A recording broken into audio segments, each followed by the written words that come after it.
Selamat pagi saudara, Anda bergabung di Breaking News Kompas TV. Pagi ini bersama saya Paskalis Siswari. Hari ini kita akan bersama-sama menyaksikan sidang lanjutan dari kasus korupsi BTS 4G Kominfo dengan terdakwa mantan Menkominfo Johnny G. Plate.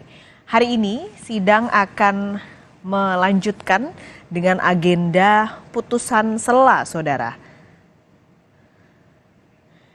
Ini adalah kondisi terkini dan teranyar dari ruang sidang Pengadilan Tipikor Jakarta. Majelis Hakim Pengadilan Tindak Pidana Korupsi atau Tipikor di Pengadilan Negeri Jakarta Pusat hari ini akan membacakan putusan sela untuk lanjutan atau untuk kasus korupsi BTS Kominfo yang tidak hanya menjerat mantan Menkominfo Johnny G. Plate, tapi juga dua terdakwa lain akan dibacakan untuk putusan selanya, yaitu Anang Ahmad Latif dan juga Yohan Suryanto. Ketiganya terjerat dalam kasus dugaan korupsi proyek penyediaan menara BTS 4G dan juga infrastruktur pendukungnya di Bakti Kemenkominfo. Putusan sela ini menjadi lanjutan setelah pekan lalu mantan Menkominfo Johnny G. Plate ini mengajukan eksepsi atau nota keberatan pada dakwaan jaksa penuntut umum atau JPU.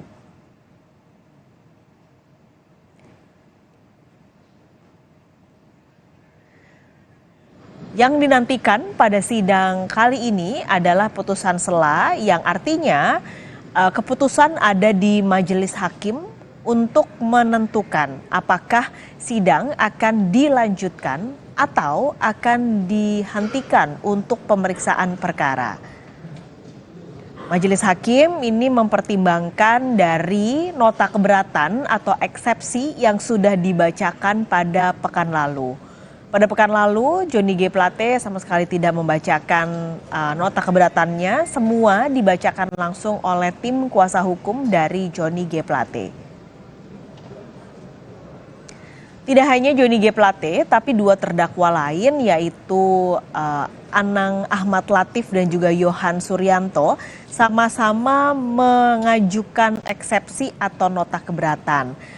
Ketiganya ini menolak dakwaan JPU yang mengatakan kalau ketiganya sudah menimbulkan kerugian negara 8 triliun rupiah karena proyek menara BTS 4G Bakti Kominfo.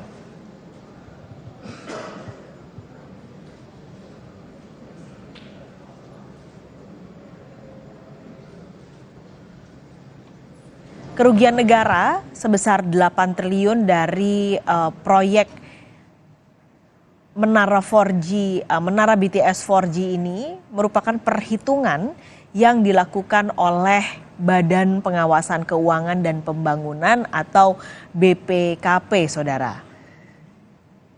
Terhitung dari dugaan kerugian negara yang timbul adalah 8 triliun rupiah.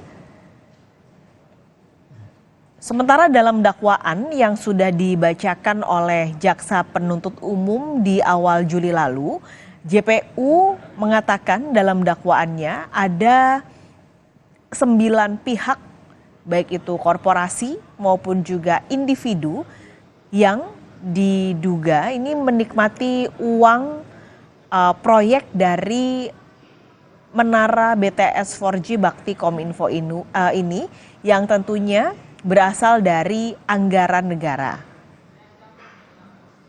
Angka-angka yang disebutkan oleh jaksa penuntut umum dalam dakwaan adalah Johnny G. Plate ini diduga menerima uang sebesar 17,8 miliar rupiah. Lalu Anang Ahmad Latif yang ketika itu menjabat sebagai Direktur Utama Bakti Kominfo mendapat keuntungan 5 miliar rupiah. Lalu ada juga beberapa pihak lain seperti Yohan Suryanto yang merupakan tenaga ahli Human Development Universitas Indonesia diduga menerima keuntungan sebesar 453 juta. Majelis Hakim tampaknya sudah memasuki ruang persidangan, saudara, yang artinya sesaat lagi sidang akan dimulai. Ini juga kita belum bisa memastikan apakah putusan sela akan dibacakan bersama-sama atau setiap terdakwa masing-masing akan dibacakan satu persatu.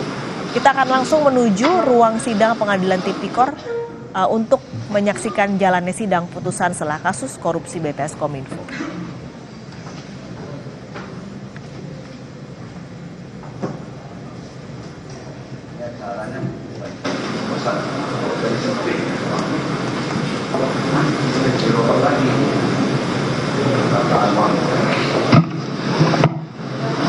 Oke, kita sidang satu-satu dulu.